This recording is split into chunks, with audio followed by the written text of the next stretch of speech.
यमुना तीरा बनचारी जय कुंज बिहारी।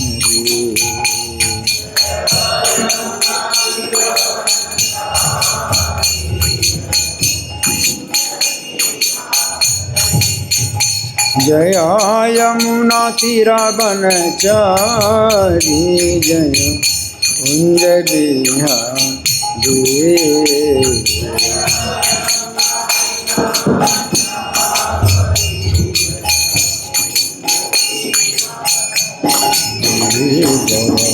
राधा माधव जय कुंज बिहारी।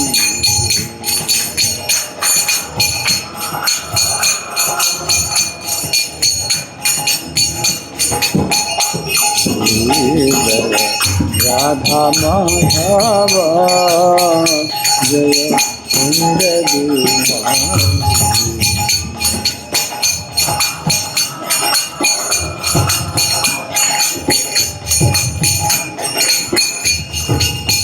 नित्य गौर हरि बोल हरि बोल हरि बोल हरि बोल।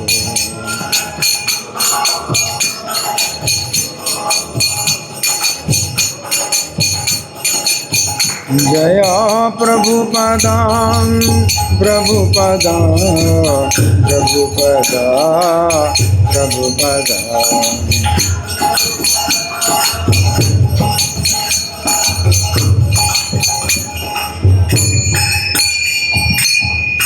जय ओम विष्णुपाद परमहंस परिव्राजकाचार्य अष्टोत्तर श्री श्रीमधेश डिवाइन ग्रेस अभय चरणारविंद भक्ति वेदांत स्वामी श्रील प्रभुपाद की जय। नित्य लीला प्रविष्ट इस्कॉन फाउंडर आचार्य saviour of the whole world Srila Prabhupada की जय। नामाचार्य हरिदास ठाकुर की जय। प्रेम से कहो श्री कृष्णा चैतन्य प्रभु नित्यानंद श्री अद्वैत गदाधर श्रीवासादि गौर भक्त वृंद की जय। श्री श्री राधा गोविंद ललिता विशाखा गोप गोपिका श्याम कुंड राधा कुंड गिरि गोवर्धन की जय। श्री श्री गौनिताई की जय। श्री श्री सीताराम लक्ष्मण हनुमान की जय। समवेत भक्त वृंद की जय। अनंत कोटि वैष्णव वृंद की जय। इस्कॉन वर्तमानाचार्य वृंद की जय। श्रीपाद रामानुजाचार्य आविर्भाव तिथि महामहोत्सव की जय। Gaur Premanandi all glories the assembled devotees, all glories the assembled devotees, all glories the assembled devotees, all glories to Sri Guru and Gauranga। हरे कृष्णा। तो आज श्रीपाद रामानुजाचार्य का आविर्भाव दिवस है। इनका नाम है रामानुज, राम के अनुज। तो अग्रज का अर्थ होता है बड़ा, अग्र जा माने जन्म लेता है, जो आगे जन्म लेता है अग्रज कहलाता है, और अनुज जो पीछे जन्म लेता है वो अनुज कहलाता है। तो राम के अनुज, तो श्री राम जो अयोध्यावासी श्री राम हैं, तो उनके जन्म के बाद जिनका जन्म हुआ वो लक्ष्मण जी हैं। तो जो लक्ष्मण जी हैं तत्व से वही रामानुजाचार्य हैं, एक ही तत्व हैं। तो यही द्वापर युग में श्री कृष्ण के बड़े भाई बलराम जी के रूप में प्रकट हुए, और त्रेता युग में जो श्री राम के छोटे भाई। तो रामानुज त्रेता में लक्ष्मण जी रामानुज के नाम से विख्यात हुए, और द्वापर में श्री कृष्ण को रामानुज कहा जाता है, क्योंकि बलराम जी राम है ना, तो बड़े भाई हैं। तो बड़े भाई का नाम बल अलग है और राम अलग है। अब बलराम बोलते हैं, दो नाम मिला करके बलराम बोलते हैं, लेकिन इनका नाम बल भी है और राम भी है। संकर्षण है ना, तो उनके बाद जन्म लिया श्री कृष्ण ने, तो श्री कृष्ण को भी रामानुज कहा जाता है ना। और ये जो है कृष्ण से बड़े हैं, तो इनको जो है कृष्णाग्रज कह सकते हैं, है ना। तो वही तत्व जो रामानुजाचार्य हैं, है ना। तो ये जो है प्रभुपाद ने इनको गुरु तत्व बताया, ये गुरु तत्व हैं, है ना। तो ये जो है मूल गुरु यही हैं, भगवान बलराम के रूप में प्रकट होते हैं, या त्रेता युग में लक्ष्मण के रूप में प्रकट होते हैं, है ना। तो ये जो है रामानुजाचार्य जो कि श्री संप्रदाय के आचार्य हैं, तो इनके नाम से संप्रदाय भी जाना जाता है, रामानुज संप्रदाय। तो श्री संप्रदाय जो कि लक्ष्मी जी से शुरू हुआ, तो श्री संप्रदाय कहलाता है। और इसमें आचार्य रामानुज ऐसे आचार्य हुए हैं जिन्होंने एक सिद्धांत की स्थापना की, विशिष्टाद्वैत सिद्धांत की स्थापना की।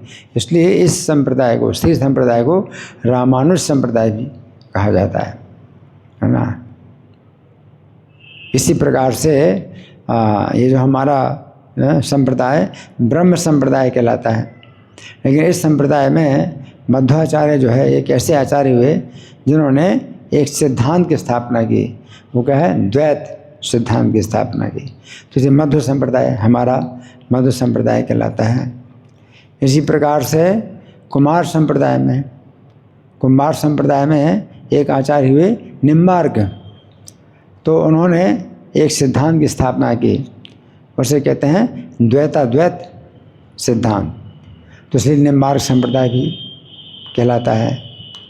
और इसी प्रकार से रुद्र संप्रदाय में विष्णु स्वामी एक ऐसे आचार्य हुए जिन्होंने शुद्धाद्वैत की स्थापना की। तो इसलिए ये जो रुद्र संप्रदाय को विष्णु स्वामी संप्रदाय भी कहा जाता है ना। तो बहुत विशेष इनका जो है सम्मान है हमारे जो है संप्रदाय में। तो इनके संबंध में कुछ ये किताब तो पूरी इनके संबंध में है, सर्वसाक्षी प्रभु ने लिखी है। तो बहुत घटनाएं इनके जीवन की हैं और इनका चरित्र भी बहुत विस्तृत है। लेकिन कुछ जो है उनमें से मैं चरित्र सुनाऊंगा। तो एक चरित्र क्या है कि ये रामानुज जो है ये रहते हैं कांचीपुरी में रहते हैं रामानुज। और यहाँ पर वरदराज भगवान जो है वरदराज के रूप में विराजमान है ना। और श्रीरंगम में जो है रंगनाथ जी हैं, रंगनाथ जी के रूप में भगवान विराजमान है ना। तो यामुनाचार्य जो है श्रीरंगम में रहते हैं, यामुनाचार्य श्रीरंगम में रहते हैं।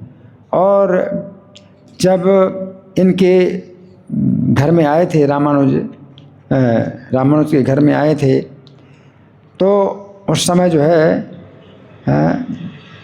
ये महान आचार्य यामुनाचार्य भी बहुत बड़े आचार्य हैं, आलबंदार भी बोलते हैं इनको, जो कि 12 आलबंदारों में से एक आलबंदार है ना। तो ये जो है जब आते हैं रामानुज से, तो रामानुज जो है उस समय यादव प्रकाश से शिक्षा प्राप्त करते हैं। तो यामुनाचार्य जो है जब ये देखते हैं कि ये जो है कांचीपुरम में रामानुज को देखा उन्होंने कि यादव प्रकाश की संगति में है, तो बहुत चिंतित हो गए। तो ये एक महान आचार्य जो बनने वाला है ना, तो वो जो है बहुत ही गलत दिशा में पड़ गया। और रामानुज जो है वास्तव में बहुत उनकी संगति से जो है उनको बहुत कष्ट मिल रहा था, आचार्य रामानुज को बहुत कष्ट मिल रहा था, है ना। क्योंकि वो मायावादी शंकराचार्य के अनुयायी है ना, तो बहुत कष्ट मिल रहा था। तो उन्होंने जो है इसके लिए विशेष प्रार्थना की भगवान से। यामुनाचार्य ने विशेष प्रार्थना की भगवान से, हैं। तो इसमें बताया गया है कि ये प्रार्थना करते थे, यामुनाचार्य इनके विषय में विचार करते थे, भगवान विष्णु से इनके उद्धार के लिए प्रार्थना करते थे कि इनका उद्धार करो, रामानुज का उद्धार करो, हैं। और उस दिन की प्रतीक्षा करते थे जिस दिन रामानुज यादव प्रकाश की संगति त्याग करके वैष्णवों की पूर्ण शरण में आ जाएं। और इस आशा के साथ इन्होंने अद्भुत प्रार्थना की रचना की, जिसे कहते हैं स्तोत्र रत्न। यमुनाचार्य ने एक विशेष पुस्तक लिखी जिसमें अनेक प्रार्थना है, स्तोत्र रत्न नाम से।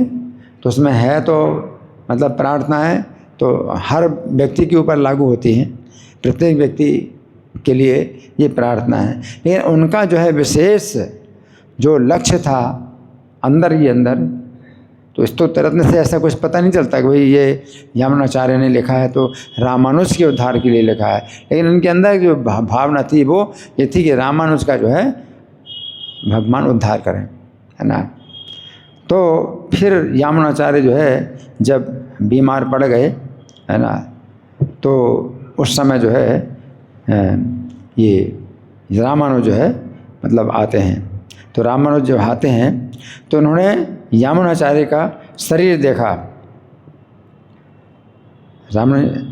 रामानुज ने यमुनाचार्य का शरीर देखा है, और रामानुज महान वैष्णव का दर्शन करते हुए निश्चल खड़े रहे। अब जो है कैसे हो गए, ये खड़े हैं जैसे खंभा, निश्चल का मतलब खंभा जैसे खड़ा रहे। शोक के कारण एक वैष्णव ने जो है शरीर छोड़ दिया है, तो शोक के कारण ये निश्चल खड़े रहे हैं। यद्यपि शरीर से प्राणवायु निकल गई थी, हैं, और यमुनाचार्य का मुख अभी शांत था और मृत्यु द्वारा अंत हुआ था। यमुनाचार्य का शरीर छूट चुका है ना। जब शरीर छूट जाए, प्राण निकल जाए, तो मुख की आकृति सब जो है तेज खत्म हो जाता है। सामान्य रूप में आप देखें कोई सुंदर से सुंदर स्त्री भी हो, जब शरीर छोड़ दें तो उसका चेहरा जो है इतना हो जाता है कि कोई देखना नहीं चाहता। उसकी सुंदरता 1% भी नहीं रहती और बिल्कुल कुरूप हो जाता है, सब सुंदर चला जाता है, कोई भी शरीर छोड़ देता है। यमुनाचार्य है ना, इनके जो है इनके चेहरे में बिल्कुल शांति बनी थी, है ना। और जो है मृत्यु के से जो है कुछ फर्क नहीं पड़ा, इनके चेहरे में कोई फर्क नहीं पड़ा।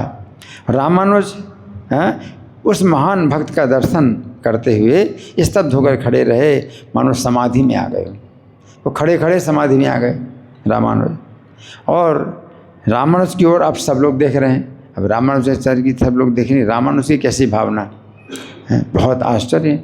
रामानुज की यमुनाचार्य के प्रति कैसी भावना है कि वो बिल्कुल खंभे की तरह खड़े हो गए। तो सब लोग हरि बोल हरि बोल हरि बोल, हैं। तो रामानुज तो खंभे की तरह खड़े हो गए, और यहाँ पर जो कई लोग जो है क्या है गिरने की स्थिति में। आंखें खोलो, आंखें खोलिए, कान खोलिए। तो मैं क्या बता रहा था,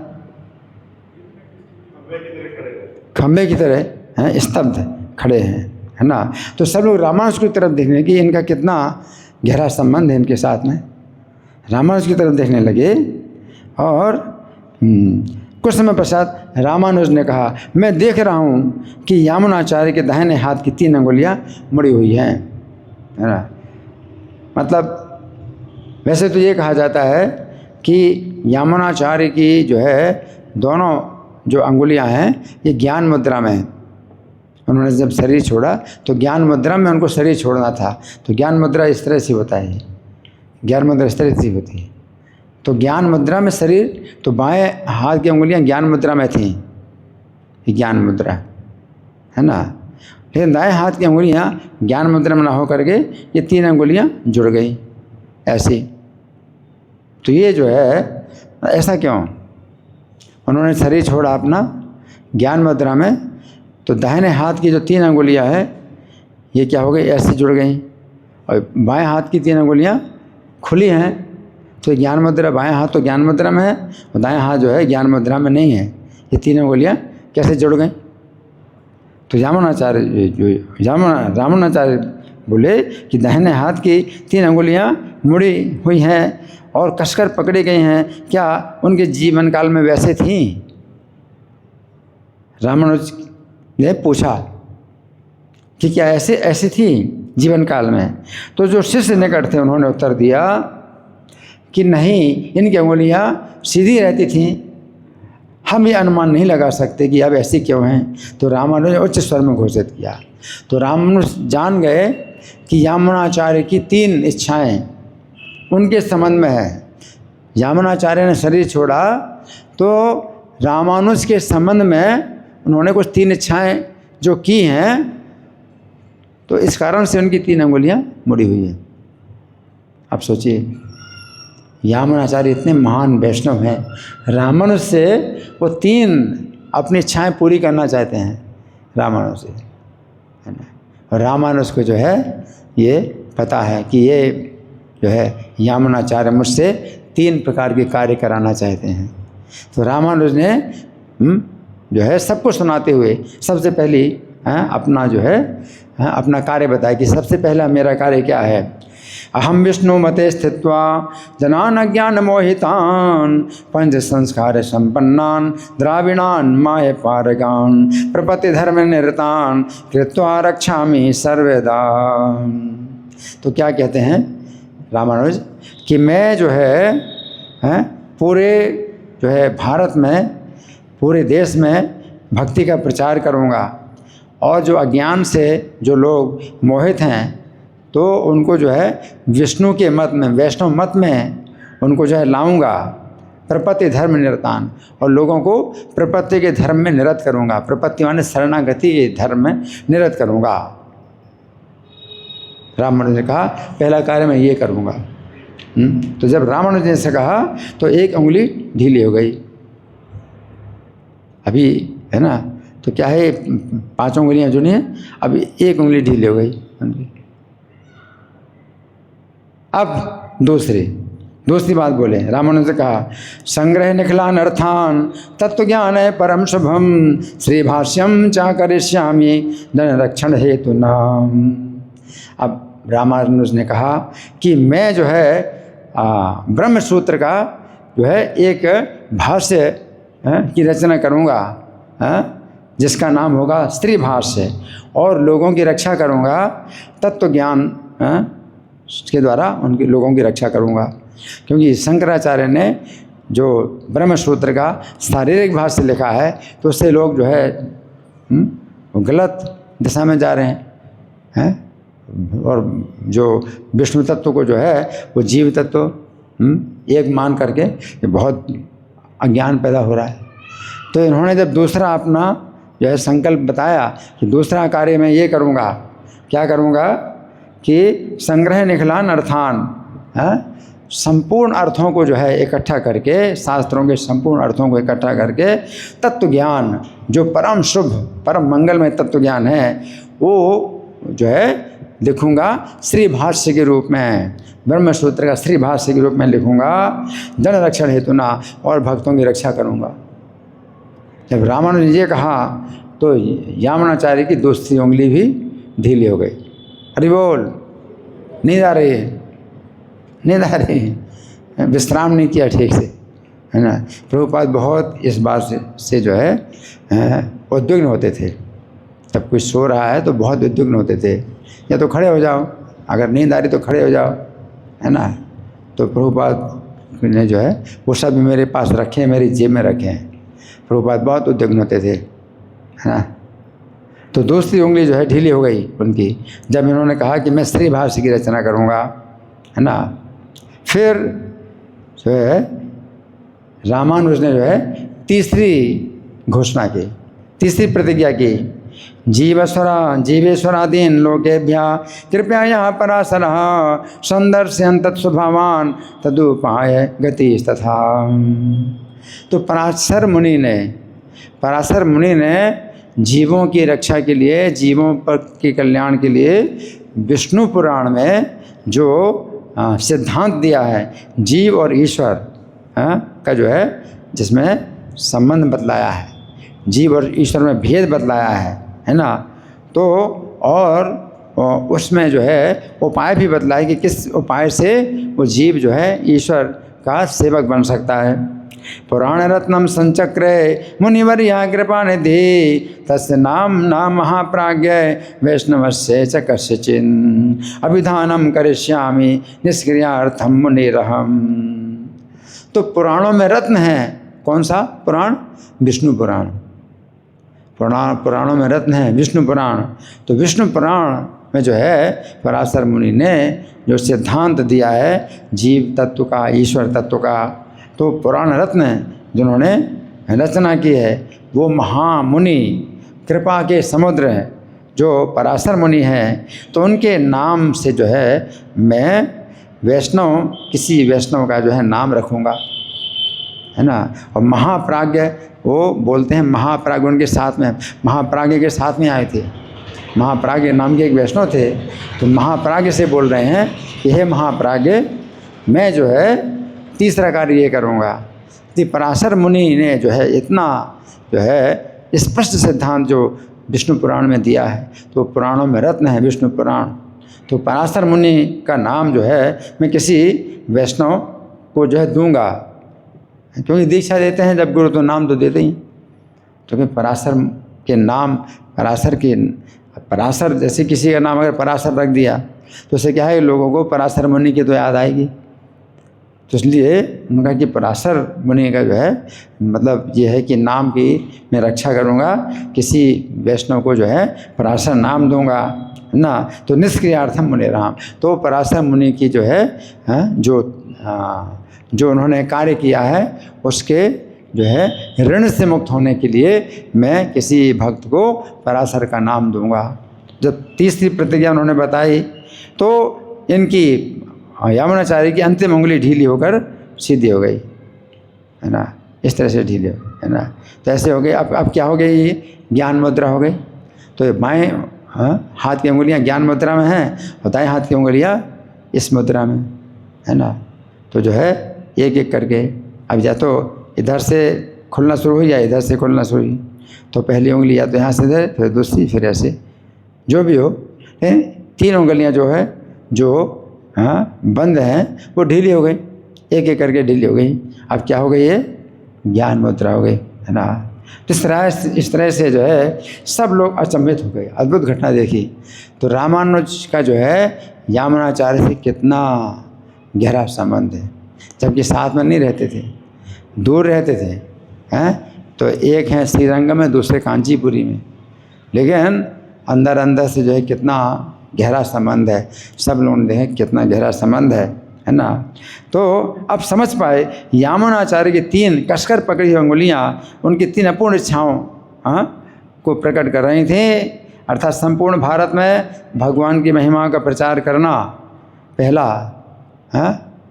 उनकी जो है इच्छा थी। और दूसरी इच्छा क्या थी, वेदांत सूत्र पर एक संपूर्ण वैष्णव टीका का संकलन करना, दूसरी इच्छा थी। और तीसरा निर्विशेषवादियों के नास्तिक सिद्धांतों को नकारने के लिए एक शिष्य को संत पराशर के का नाम देकर उनका सम्मान करना। तो अब रामानुज के कथनों ने पुष्ट किया कि यामुनाचार्य के द्वारा जो ये तीन कार्य जो अधूरे रहे वो पूरे करेंगे। हरि बोल। ये जो है ये है। अच्छा, अब दूसरी घटना मैं सुनाऊंगा आपको यादव प्रकाश के संबंध में। यादव प्रकाश ने जो है रामानुज को बहुत ही लताड़ा, और रामानुज चूँकि वैष्णव, महान वैष्णव थे, हैं। और यादव प्रकाश जो है किसी भी वैदिक मंत्र की व्याख्या करते थे तो वो शंकराचार्य के सिद्धांत के अनुसार करते थे। तो ये सहन नहीं कर पाते थे। तो हालांकि ये बालक थे, शिष्य थे, लेकिन उसका जो है दूसरा अर्थ निकालते जो कि वैष्णव सिद्धांत के अनुसार अर्थ होता था। तो यादव प्रकाश का बड़ा जिसमें अपमान होता था। तो अपमानित होने के कारण यादव प्रकाश ने इनको बहुत लताड़ा, बहुत ज़्यादा डांटा, हैं तुम निकल जाओ। और फिर एक बार तो इनको जो है इनकी हत्या करने की योजना बनाई यादव प्रकाश ने। किसी प्रकार से रक्षा हो गई, रामानुज की रक्षा हो गई ना। तो ये सब जो घटनाएं जो हो गई थी, और फिर अंत में यादव प्रकाश ने अपने पाठशाला से रामानुज को निकाल दिया है ना। अब रामानुज जो है अब क्या हो गए, बहुत बड़े आचार्य बन गए, अब वैष्णव आचार्य बन गए है ना। तो सुनो अब क्या हुआ कि यादव प्रकाश की माता थी वृद्ध, यादव प्रकाश की माता थी वृद्धा है ना। तो वरदराज का दर्शन करने आई मंदिर में। वरदराज कहाँ पर, वरदराज का मंदिर कहाँ पर है, कांचीपुरी में। तो कांचीपुरी में वरदराज का दर्शन करने के लिए मंदिर आई। तो रामानुज को आश्रम के बाहर अपने शिष्यों को उपदेश देते देखा। यादव प्रकाश की माता ने देखा, क्या देखा कि ये रामानुज जो है, जो पहले मेरे पुत्र का शिष्य था, अभी तो ये आचार्य बन गया है, सन्यासी बन गया है, और क्या कर रहा है, शिष्यों को उपदेश दे रहा है ना। तो इतना जो है आकर्षण था रामानुज की वाणी में, इतना आकर्षण था, विद्वत्ता में इतना आकर्षण था कि माता ने विचार किया। किसकी माता, यादव प्रकाश की माता ने विचार किया, यदि उनका पुत्र ऐसे अद्भुत व्यक्ति का शिष्य बने तो उसका जीवन पूर्ण होगा। यादव प्रकाश की माता सोच रही है कि अगर मेरा पुत्र जो है इसका शिष्य बन जाए तो जीवन सफल हो जाए। सोचा तो रामानुज के प्रति अपने दुर्व्यवहार करने के समय से यादव प्रकाश हृदय में बड़ा दुख पा रहे, अशांति मिल रही थी।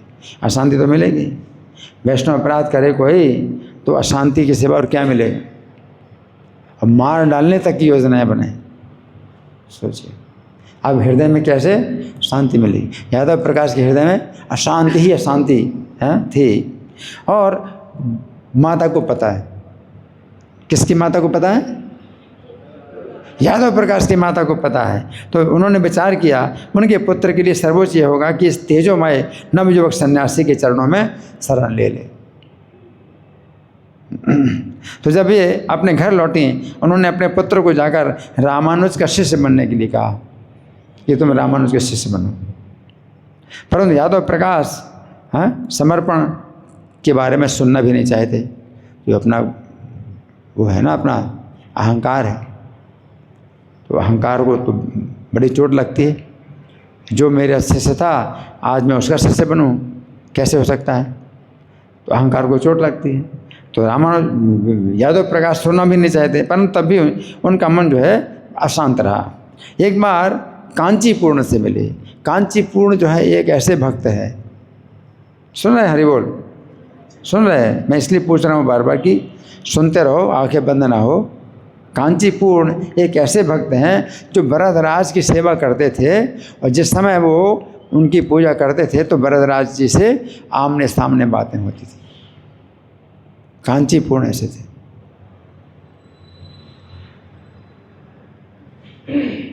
तो आमने सामने बातें होती थी।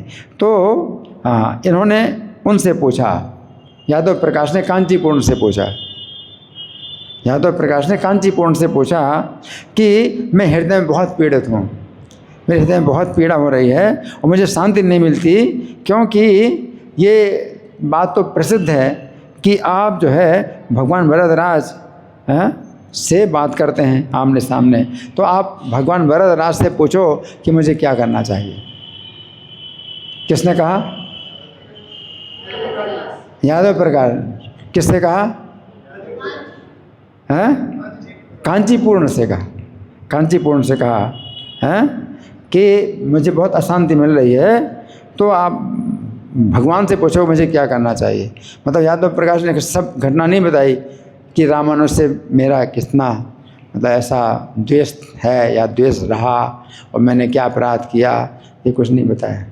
कहा कि मेरे हृदय में बहुत अशांति हो रही है, आप जब पूजा करते हैं तो वरदराज आपसे बात करते हैं, आमने सामने बात करते हैं, तो आप पूछ करके बताओ कि मुझे क्या करना चाहिए। तो फिर कांचीपूर्ण उत्तर दिया, ठीक है आप घर जाओ, आज मैं भगवान की जब पूजा करूँगा तो पूछूँगा, तो आप मेरे पास कल आना, तो मैं आपको वरदराज का संदेश दे दूँगा। अब अगले दिन मिले, कौन मिले, किससे मिले? यादव प्रकाश मिले, हाँ, उनके घर आए, कांचीपुरम के घर आए। कांचीपुरम के घर आए तो कांचीपुरम तुरंत ही रामानुज की महानता का वर्णन करने लगे। रामानुज की महानता का वर्णन करने लगे और ये भी बताने लगे कि उनका अगर कोई शिष्य बन जाए तो कितना लाभ होगा, उसके जीवन का कितना लाभ होगा, ऐसे बताने लगे। मतलब सीधे नहीं बताया कि मतलब तुमने अपराध किया उनका, हाँ, तो वो बातें सुनने के लिए जो है कोई तैयार नहीं होता ना कि आपने अपराध किया, क्योंकि जो अपराध किया वो तो जो है अपना सम्मान बढ़ाने के लिए किया, है ना, जो अपराध किया था, है ना। तो लेकिन कांचीपुरम ने जो है ये बताया। तो हाँ, ये सुनकर यादव प्रकाश ने निर्णय लिया कि रामानुज का दर्शन करने उनके आश्रम में जाएंगे और उनके साथ शास्त्रों की चर्चा करेंगे। यादव प्रकाश ने निर्णय कर लिया, अपने अंदर निर्णय कर लिया, है ना, कि मैं। उस रात्रि यादव प्रकाश को जो है नींद नहीं आई, कई घंटों तक जागते रहे, है ना। फिर हल्की निद्रा जब आई, यादव प्रकाश को हल्की निद्रा आई जब, तो क्या देखा, एक तेजोमय व्यक्ति सामने प्रकट हुआ और बोल रहा है, बार बार यादव प्रकाश से कहा कि तुम उनके शिष्य बनो। एक तेजोमय व्यक्ति बार बार बोल रहा है तुम उनके शिष्य बनो। क्या बोल रहा है? उनके शिष्य बनो। जब यादव प्रकाश जगे और स्वप्न का प्रभाव अब उनके दिमाग में जो है बैठा है, आश्चर्य थे, किंतु अब ये भाव में जो है भाव के अनुसार काम करने वाले नहीं थे, तो संशय फिर भी बना रहा, रामानुज के सिद्धांत के विषय में संशय बना रहा। फिर अपराह्न काल में आश्रम में गए। अपराह्न काल कब होता है?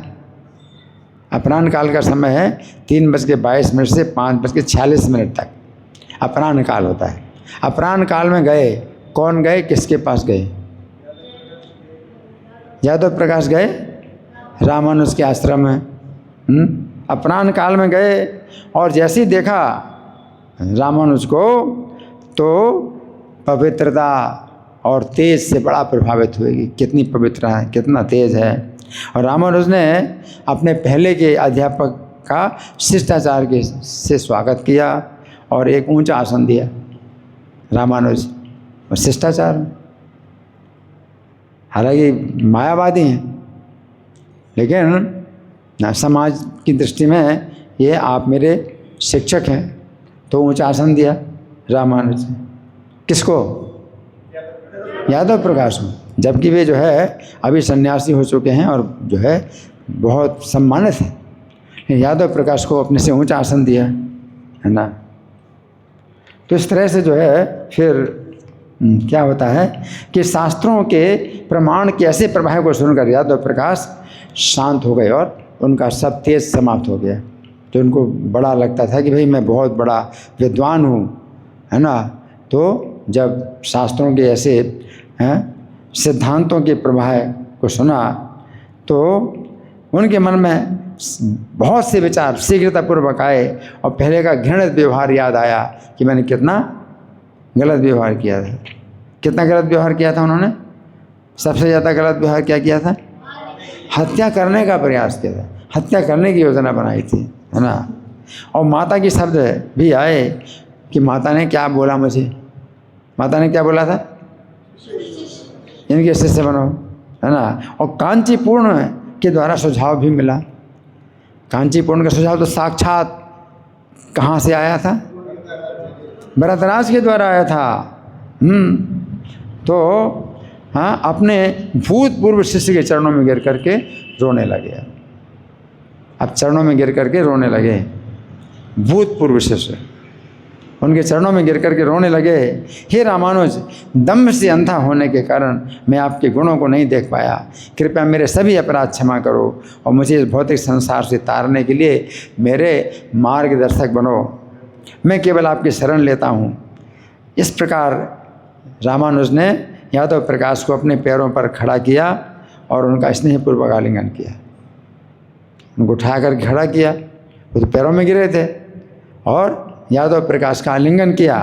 अपनी माता के आशीर्वाद के साथ उसी दिन यादव प्रकाश ने रामानुज से संन्यास स्वीकार किया और स्वयं को बहुत भाग्यशाली माना। तो किसने संन्यास लिया, किससे?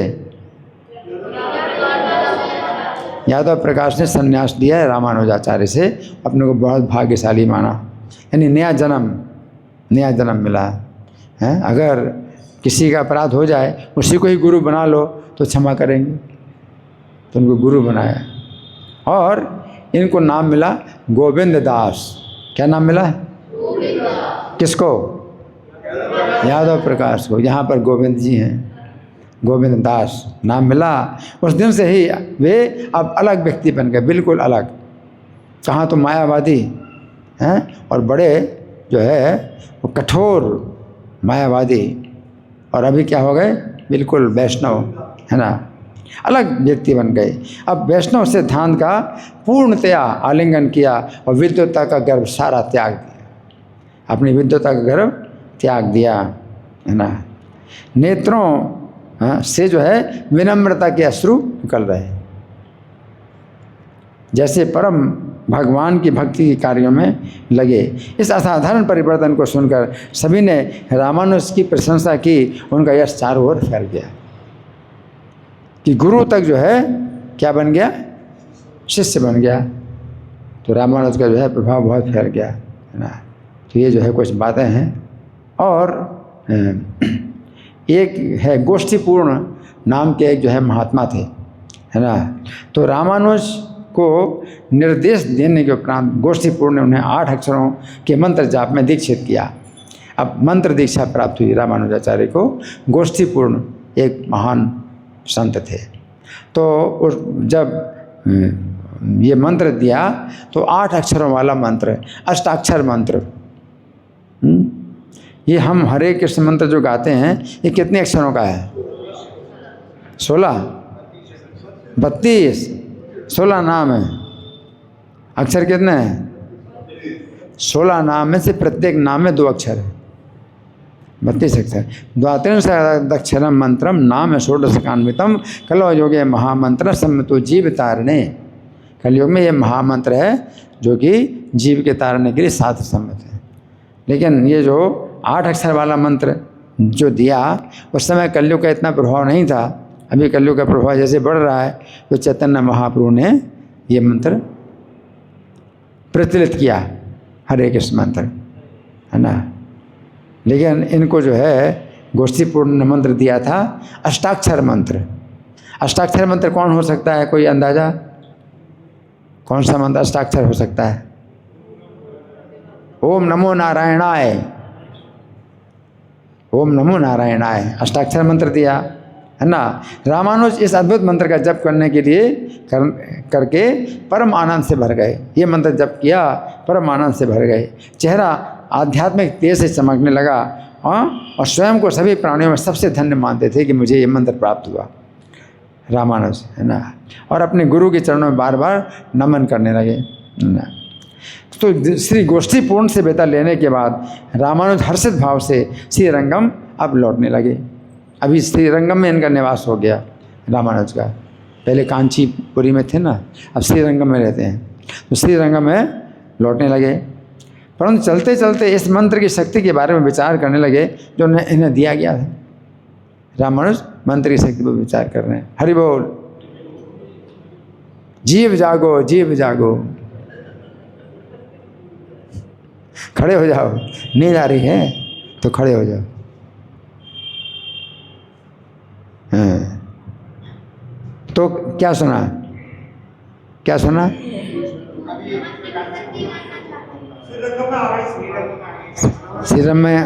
श्रीरंगम की ओर लौटने लगे, लौट रहे हैं। और उसके बाद बताया ना, और क्या बताया? मंत्र की शक्ति पर विचार करने लगे। मंत्र की शक्ति पर विचार करने लगे जो उन्हें दिया गया था। इस प्रकार विचार करते करते इनका हृदय समस्त जीवों के कष्टों के लिए करुणा की भावना से भर गया, करुणा की भावना से भर गया। तो जब ये तिरुक्कोटियूर में विष्णु मंदिर की दीवारों के पास चल रहे थे, रास्ते में बहुत बड़ा मंदिर बना, है ना। तिरुक्कोटियूर ये स्थान का नाम है। हमें से तो बोलना भी नहीं आता। तो विष्णु मंदिर की दीवारों के पास चल रहे थे, तो वहाँ से गुजरने वाले सभी लोगों को पुकारने लगे, आप सभी भगवान विष्णु के मंदिर के पास आइए, मैं एक अनमोल रत्न प्रदान करूँगा, आ जाओ आ जाओ आ जाओ। जितने लोग जा रहे हैं सबको बुला रहे हैं, आ जाओ मंदिर में आ जाओ, मंदिर में आ जाओ।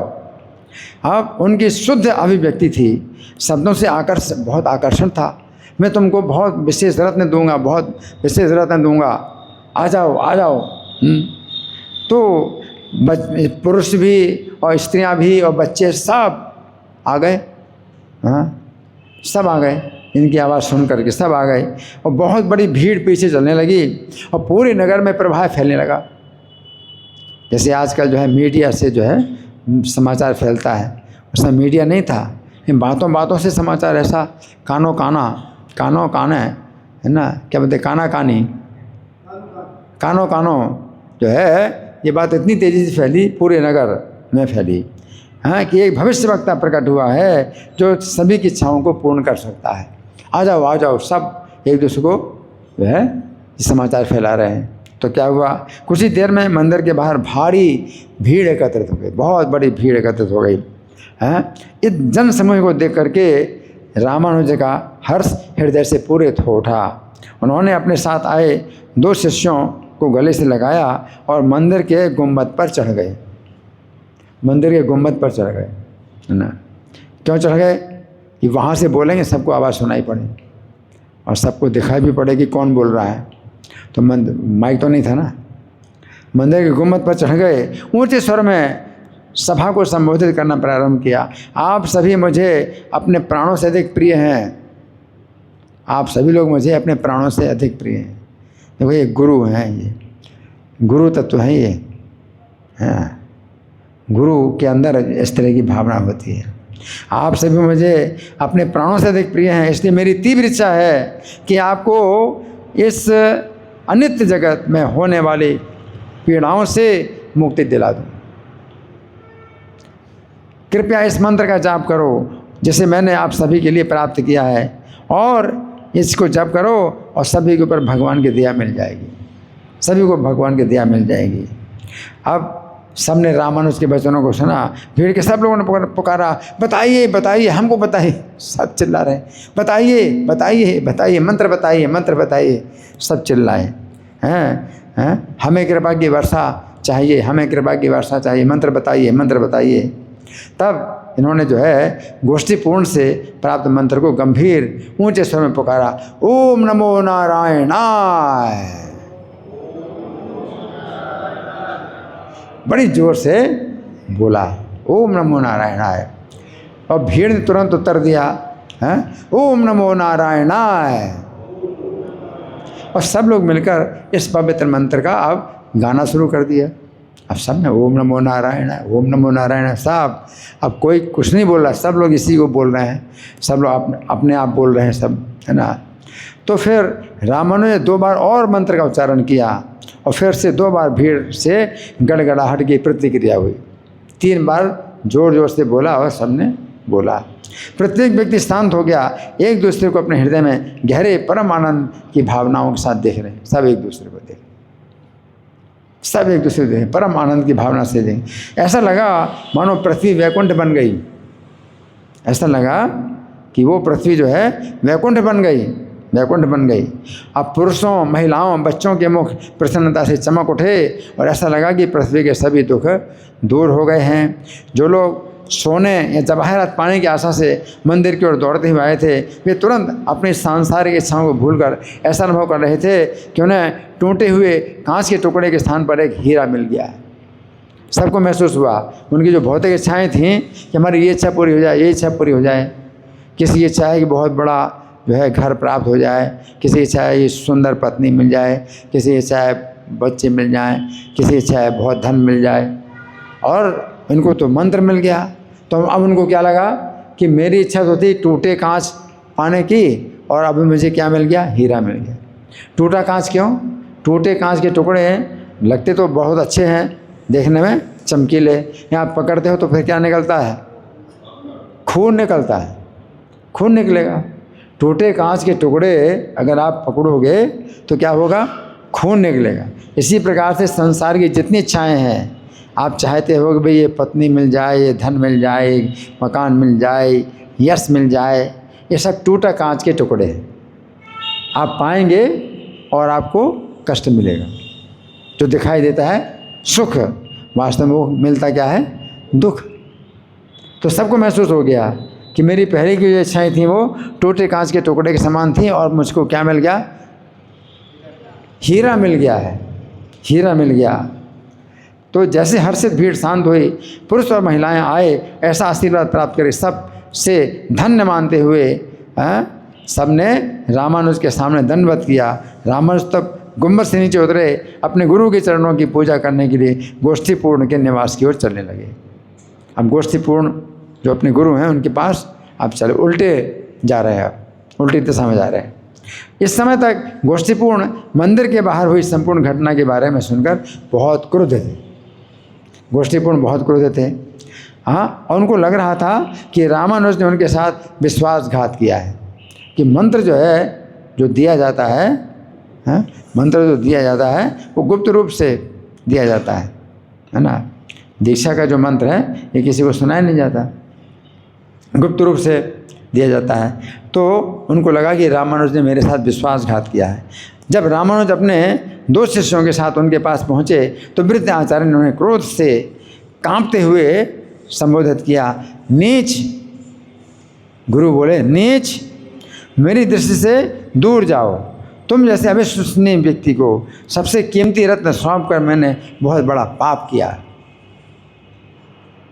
गोष्ठीपूर्ण बोले, हैं, तुम अविश्वसनीय हो, तुम्हारा विश्वास, हैं, तुम विश्वासघाती हो, है ना। तुम फिर यहाँ फिर क्यों आए हो? तुम यहाँ फिर क्यों आए हो? मुझे अपने मुंह देखने का पाप करने के लिए मजबूर कर रहे हो। मैं तुम्हारा मुंह देखूं तो मुझे पाप लगेगा, हैं। तुम अनगिनत जन्मों के लिए नरक में रहने के लिए अब तुम्हारा निश्चित हो गया। कई जन्मों तक तुमको नरक में रहना पड़ेगा। तो बिना किसी पश्चाताप के रामानुज अपने गुरु को विनम्र तरीके से बोले।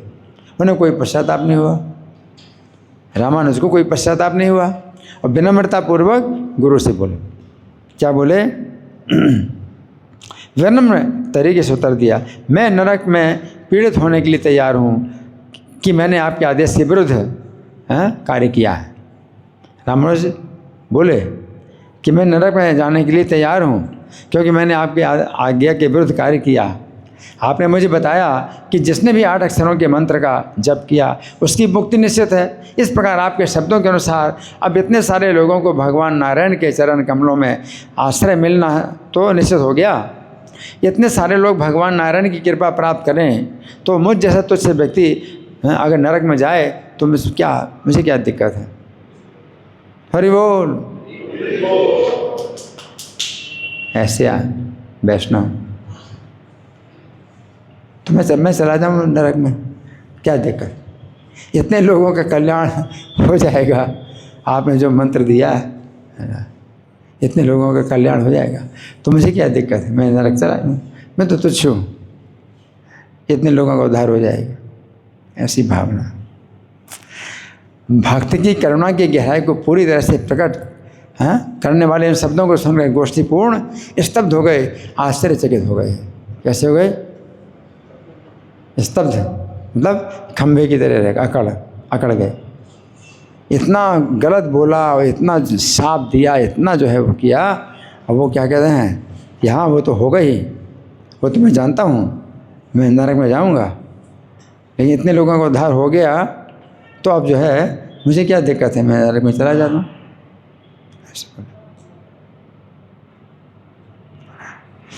हाँ, उनका जितना भयंकर क्रोध था वो अदृश्य हो गया।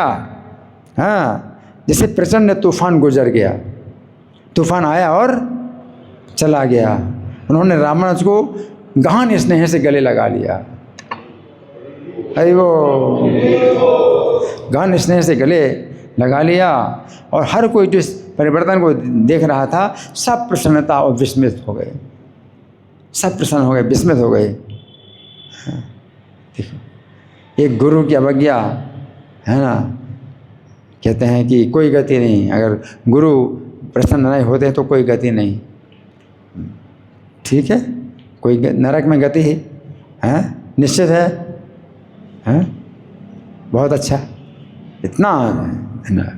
फिर गोष्ठी पूर्ण है, फिर हाथ जोड़कर रामानुज से कहा।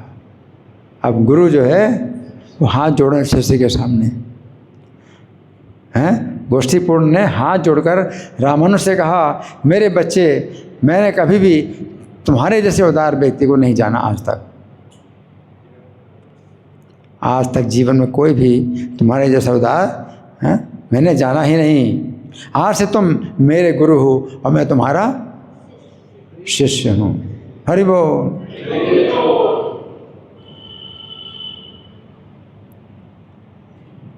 ऐसी महिमा, शिष्य की ऐसी महिमा।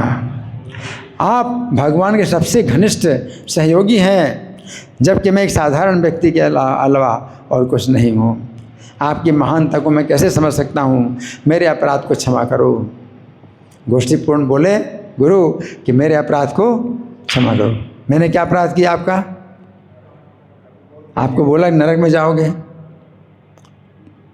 मेरी आज्ञा का उल्लंघन किया, मेरे अपराध को क्षमा करो। रामानुज उनके घुटनों पर गिर गए रामानुज, और अपने गुरु के पैर पकड़ लिए। रामानुज इतने विनम्र हैं। ऐसे में तो क्या होता, हम होते तो हम तो फूल के कप्पा हो जाते। बिल्कुल ठीक, बिल्कुल ठीक, अब आप मेरे शिष्य बन गए। नहीं, रामानुज अपने गुरु के जो है पैर पकड़ते हैं और नम्रतापूर्वक सिर झुकाकर कहा, आप मेरे शाश्वत गुरु हैं।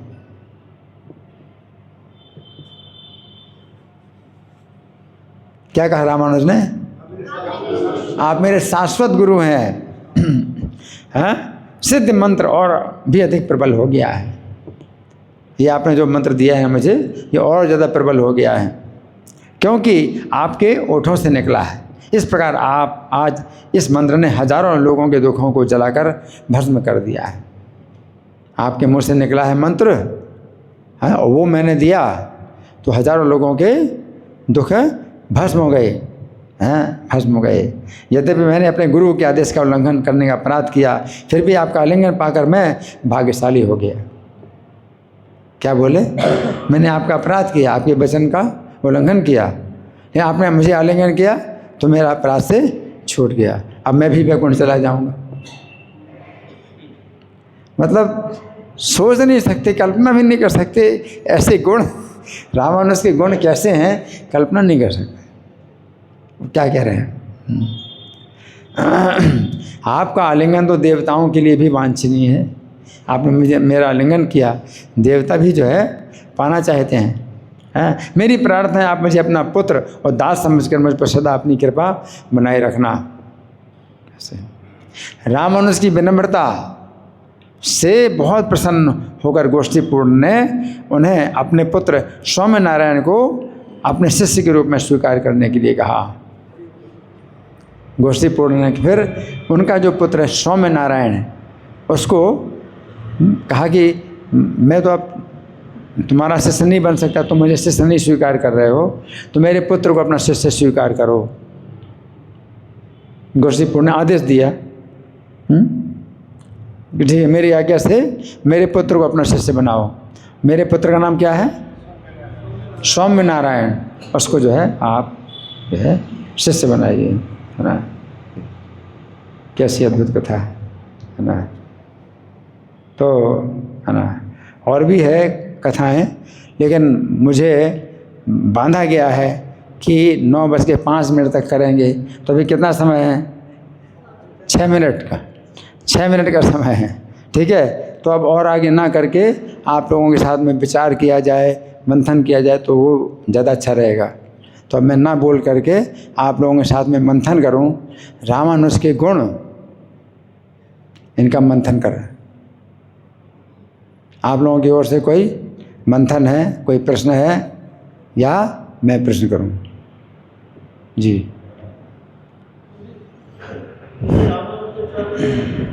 Hand mic.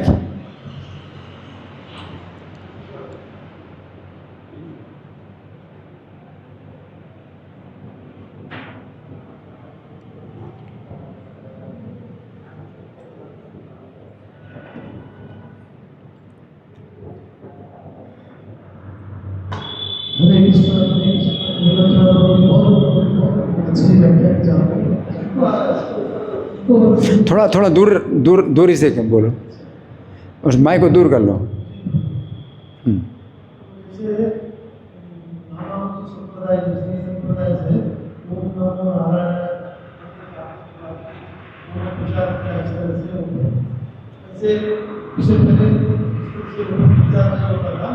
अच्छा, बिना माइक के बोलो।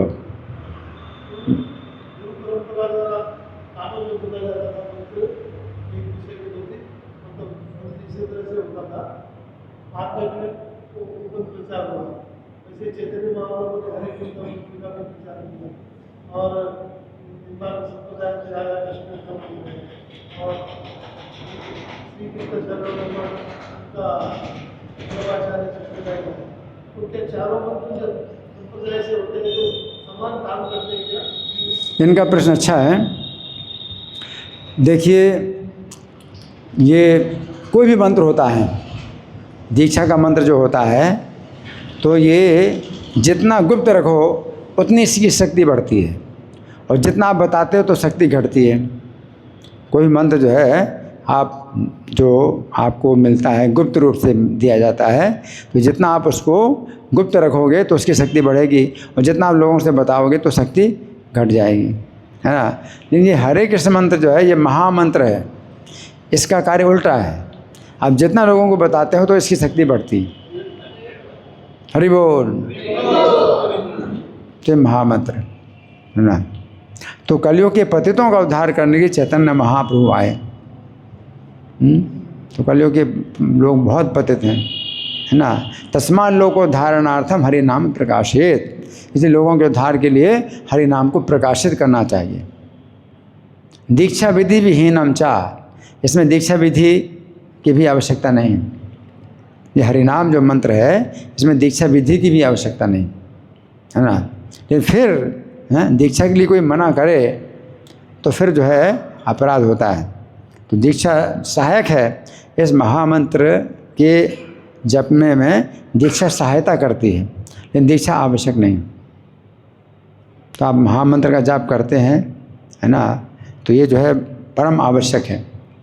लेकिन जप करते करते जैसे प्रभुपाद ने हरे कृष्ण मंत्र का जाप कराया, है ना, तो दीक्षा तो नहीं दी, लेकिन जब कराया तो उनके अंदर खुद ही इच्छा हुई कि स्वामी जी आपका शिष्य बनने के लिए कुछ नियम है क्या। तो प्रभुपाद ने कहा कि हाँ, मांसाहार नहीं, व्यभिचार नहीं, जुआ नहीं, नशा नहीं, तो छोड़ दिया उन्होंने और शिष्य बने।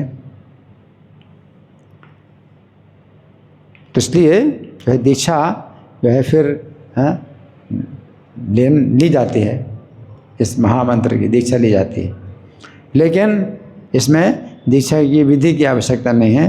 बिना दीक्षा लिए अगर आप जप कर रहे हैं और आपको दीक्षा नहीं मिली तो कुछ कमी नहीं है, आप इसी से जो है आपकी पूरी रक्षा होगी। लेकिन अगर दीक्षा के लिए मना करते हैं, है ना, तो फिर जो है उसमें अपराध बनता है। ठीक है ना जी।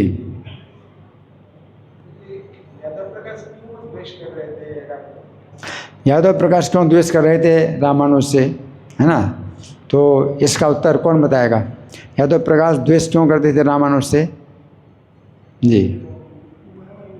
हाँ, इनको हाँ आप बोलो, आप बोलो।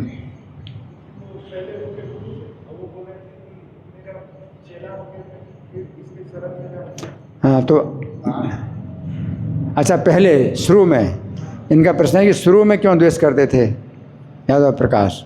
रामानुज उनके शिष्य थे, यादव प्रकाश जो है गुरु थे, तो यादव प्रकाश को रामानुज से द्वेष क्यों हो रहा था, इसका क्या उत्तर है, कौन बताइए, आप बताओ। यादव प्रकाश जब इन श्लोकों का जब व्याख्या करते थे तो वैष्णव परक अर्चना करने के कारण रामानुजाचार्य जी को बहुत दुख होता था। तो रामानुजाचार्य जब उसका वैदिक अर्थ करते थे तो यादव प्रकाश खंडन होता था, यादव प्रकाश का खंडन होता था।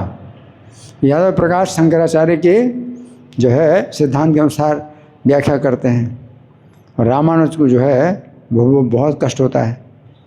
तो उन्होंने जो है मतलब शंकराचार्य की व्याख्या का खंडन करके उन्होंने अपनी वैष्णव के अनुसार व्याख्या की, है ना। तो यादव प्रकाश को फिर दोष तो होगा ही बहुत, द्वेष होगा। और वो सम्मानित गुरु हैं और सब लोग सम्मान करते हैं उनका, और ये लड़का जो है उनकी व्याख्या में हमेशा दोष निकालता है और खंडन करता है, तो द्वेष तो होगा ही। हैं?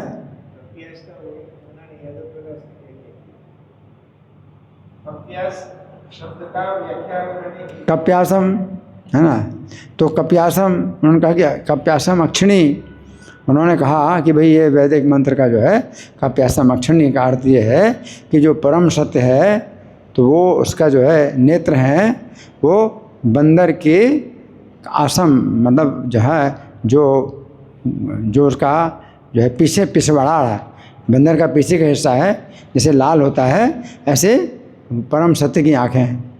अब भगवान की आँखें कहते हैं ना कि अरुण नेत्र हैं, भगवान के अरुण नेत्र हैं, तो बंदर का पिछवाड़ा, बंदर का पीछे का हिस्सा भी लाल होता है।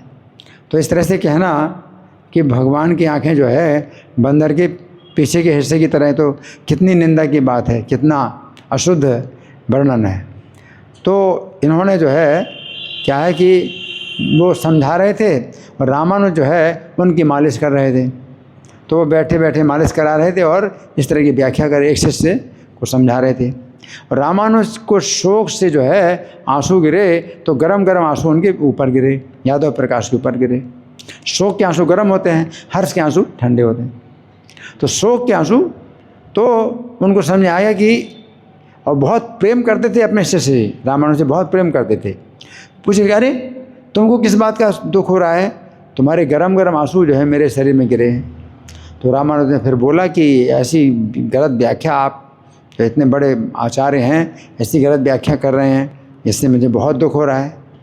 तो यादव प्रकाश को फिर बड़ा गुस्सा है। अच्छा, तो इससे अच्छी व्याख्या तुम कर सकते हो तो करो, देखता हूँ हाँ तुम कैसे व्याख्या करते हो। तो उन्होंने बताया का का मतलब जल, और पी माने पिबती, तो जल को जो पीता है तो वो कमल है, और कमल का आसन, मतलब कमल के आसन के समान भगवान के नेत्र हैं। तो अब इतनी सुंदर व्याख्या हुई कप्यासन। तो इस तरह से जो है यादव प्रकाश को जो है फिर बहुत गुस्सा आया, बहुत गुस्सा आया। अगर तुम शंकराचार्य से भी अपने को बड़ा समझते हो तो छोड़ के चले जाओ, भाग जाओ यहाँ से। जिस तरह से जो है उनकी व्याख्या को जो है हमेशा ये जो है खंडन कर दे। लेकिन विनम्र बहुत थे, विनम्र बहुत ज़्यादा थे। तो फिर उसको यादव प्रकाश को बहुत गुस्सा भी आता था कि विनम्र, इतना शिष्य विनम्र होकर के फिर जो है खंडन भी कर रहा है ना।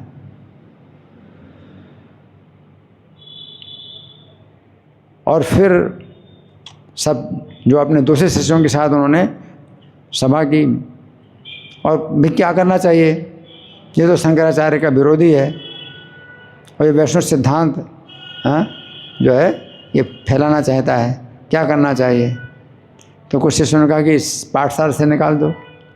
तो फिर कुछ शिष्यों ने कहा पाठशाला से निकाल दोगे तो अपना तो ये सिद्धांत फैलाएगा और शंकराचार्य का सिद्धांत खंडन करेगा, तो हमारा अद्वैतवाद जो है फिर तो जो है फिर इसको धज्जियाँ उड़ा देगा।